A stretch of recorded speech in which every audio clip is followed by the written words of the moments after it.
pagka ganito siksikan, logi ka talaga pagka big bike dala mo. Tingnan mo yung mga maliliit,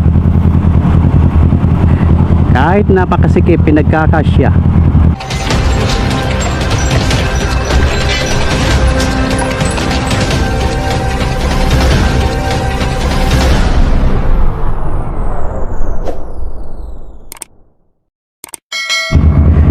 Ay, grabe, hinihingal ako.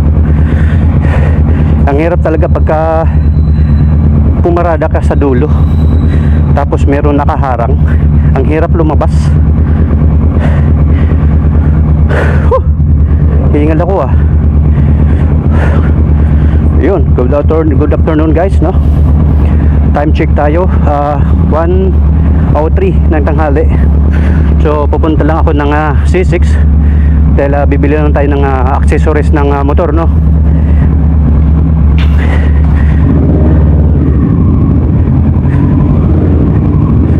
Bibili lang tayo ng accessories ng ating click.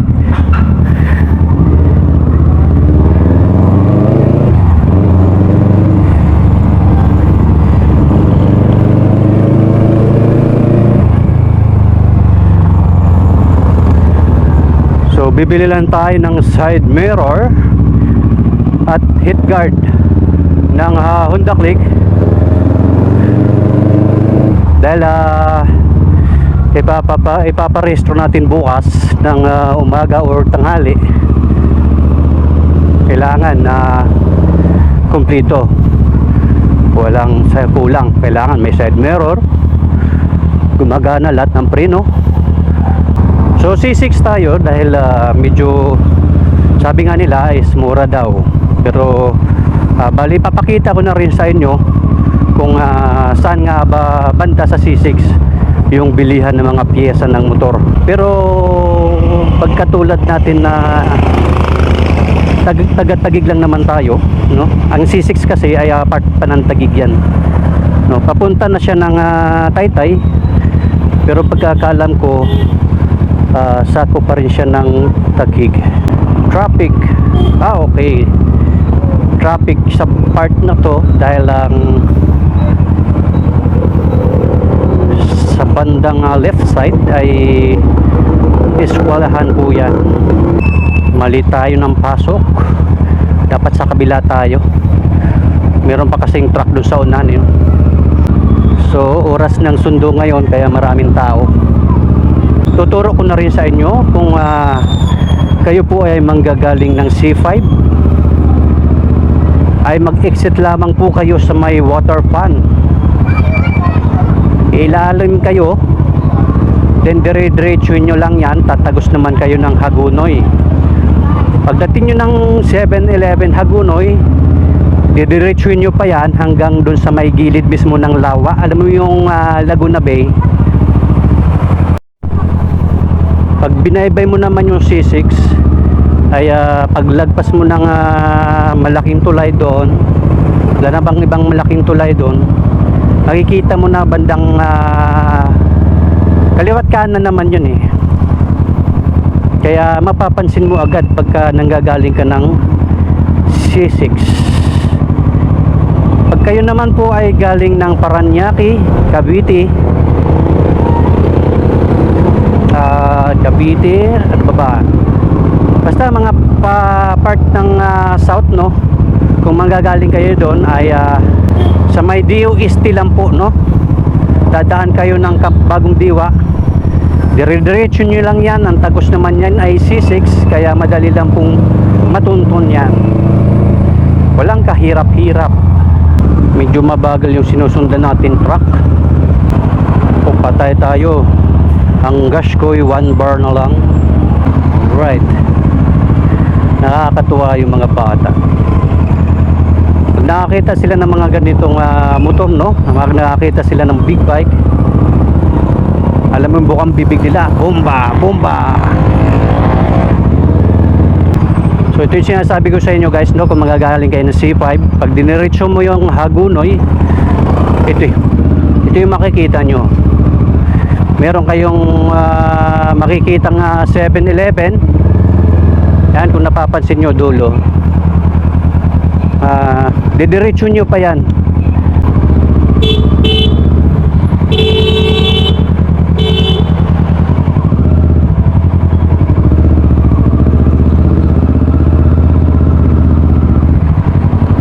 36 na tayo guys. So kailangan lang natin makapaghanap ng gasolinahan dahil nagbi-blink blink blink blink blink blink blink blink na yung ating init.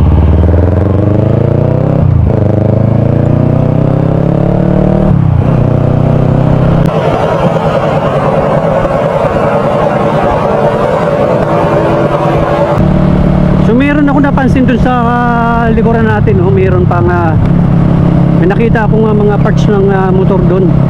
So mamaya babalikan natin, maghanap muna tayo ng gasolinahan dahil matuyuan tayo. Naku, wala pa atang gasolinahan malapit. Wala pa tayong nakikitang gasolinahan.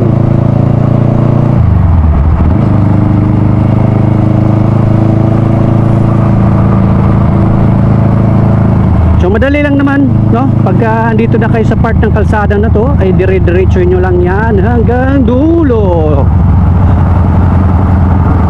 Pag nasa tulay na kayo, magdahan-dahan na kayo kasi left and right. Andyan na yung bilihan ng mga accessories ng motor. So andito na tayo sa may tulay. Yan guys, ito yung sinasabi kong tulay. Ito po yun. Yan, kung napapansin nyo, ayan, ilog. Napakalinis na ng ilog ngayon, no? Kumpara noon, puro basura. Pero ngayon, natuto na po ang mga tao na maglinis sa kapaligiran.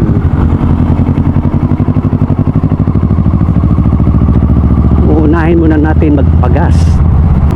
So meron din kainan dito.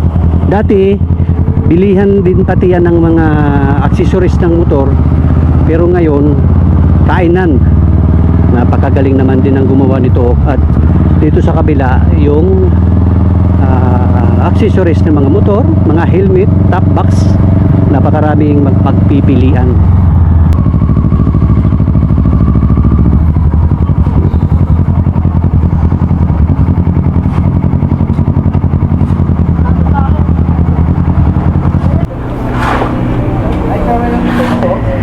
$200 lang ko yan, leaded. Unleaded lang ang ating gas. Sir, 200 ang leaded. Start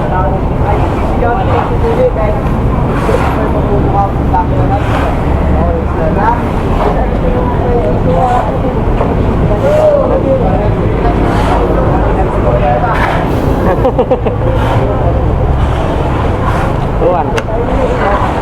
Go plus sir, wala? Ha? Go plus? Wala boss eh. Ay nako. So tayo po ay lumagpas dahil nagpagas lang naman tayo.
yun nga guys, no, nabili na natin yung heat guard at ang kanyang side mirror ng Honda Click version 2.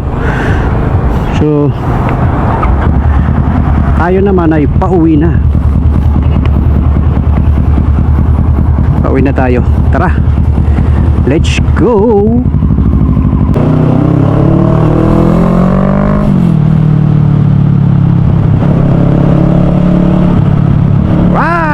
Tayo pauwi na. Bilis lang, 'di ba?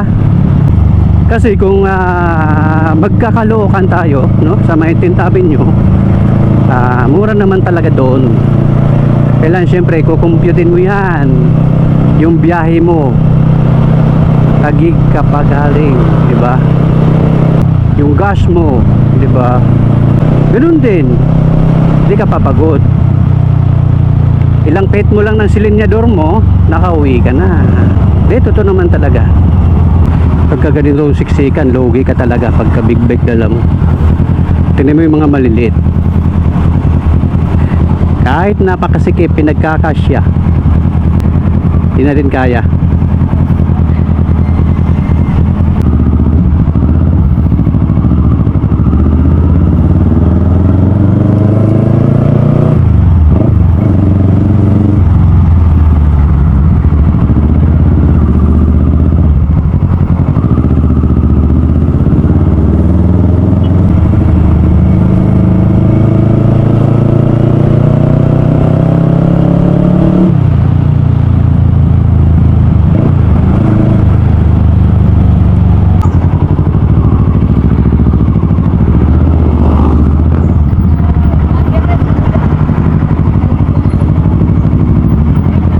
Hello.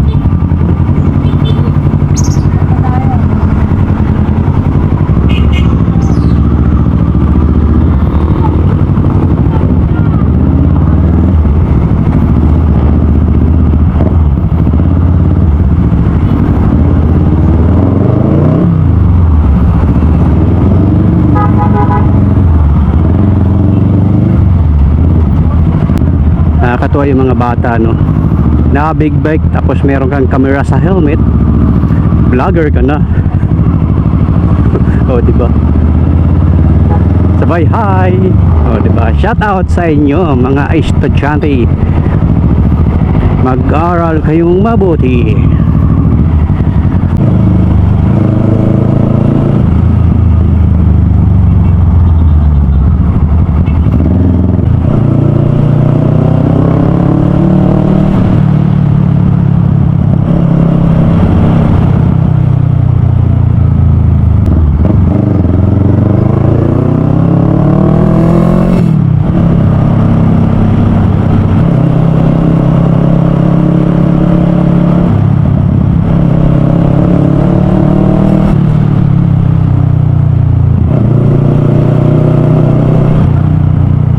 Grabe, layo ng inikutan natin.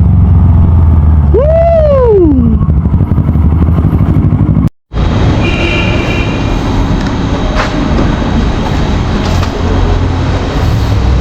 So yun, nakabit na natin siya.